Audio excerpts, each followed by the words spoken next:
500 साल से ऊपर तो राम मंदिर को लटका झटका भटका के रखा, और जब देश टुकड़े में हमें मिला तो कांग्रेस ने इसे कोटों में लटका भटका के रखा।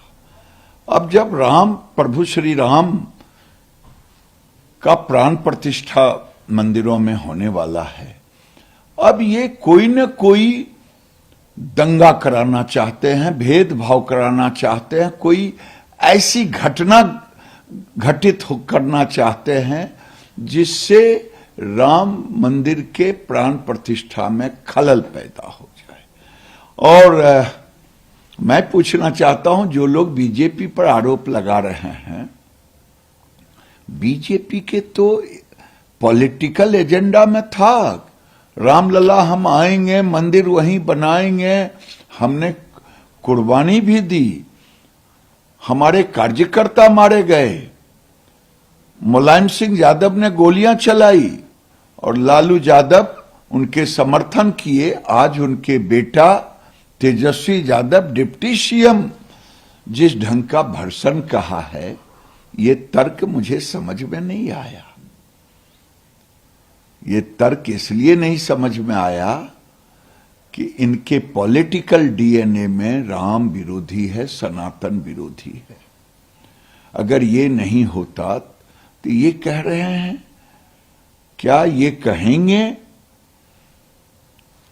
जो जाते हैं, कहां जाते हैं? जाते हैं मुस्लिम समाज मक्का मदीना, तो क्या उनको कहेंगे कि आप हज करने ना जाएं? इससे बर्बादी होती है समय की, ये पैसा सरकार का भी बर्बाद होता है, आपका भी। इसे कुछ और काम में लगाएं, उनको कहेंगे?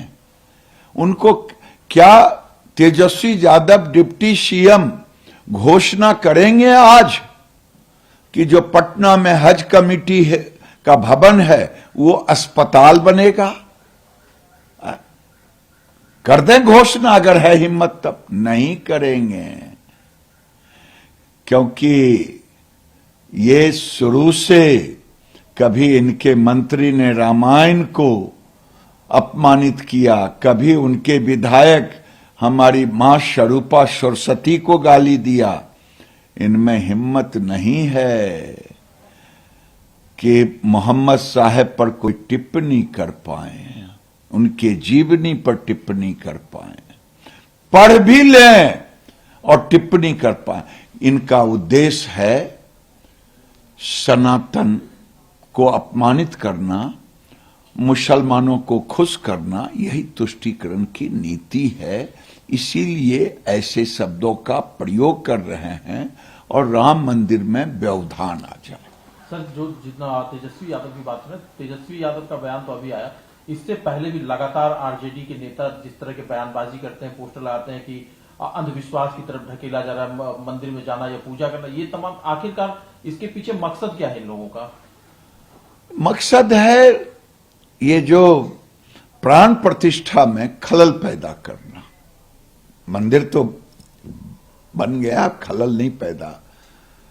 और मुझे तो डर लगता है कि ये 22 तारीख के बीच में ये विपक्ष कोई भी बड़ी घटना कर सकते हैं राम मंदिर के प्राण प्रतिष्ठा में व्यवधान डालने के लिए। और ये चंद्रशेखर मंत्री इनके अपने मन से थोड़े बोलते हैं, इनके विधायक अपने मन से थोड़े, ये सोची समझी रणनीति है।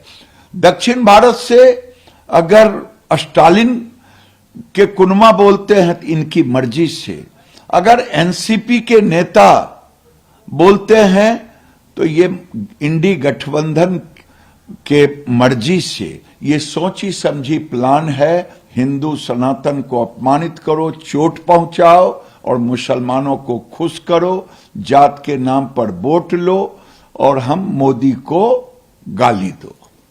एक सवाल सर है, एनसीपी के नेता है जितेंद्र आवाज, उन्होंने एक तरफ तो भगवान श्री राम पर टिप्पणी की, उन्होंने कहा कि भगवान श्री राम भी नॉन वेजिटेरियन थे, इस तरह के, हालांकि अपने बयान को वापस लेकर उन्होंने माफी मांगा। दूसरी तरफ उन्होंने गांधी जी को लेकर के कह दिया कि आरएसएस जो है लगातार जातिवाद को बढ़ावा देता रहा है और गांधी जी की हत्या इसी वजह से हुई थी कि वो पिछड़ी जाति के थे। देखिए, मैं पूछता हूं कि जो एनसीपी के नेता जितेंद्र जी ने कहा और माफी मांग लिया, अगर कोई व्यक्ति किसी बड़े महापुरुष को या उनके बड़े नेता को गाली दे दे और फिर माफी मांग ले, तो जो बड़े नेता के दिल पर बैठेगा वो वापस हो जाएगा क्या? ये हिंदू आस्था को अपमानित करना है। प्रभु श्री राम को गाली देकर के एनसीपी को सद्बुद्धि नहीं आया है, भय आया है।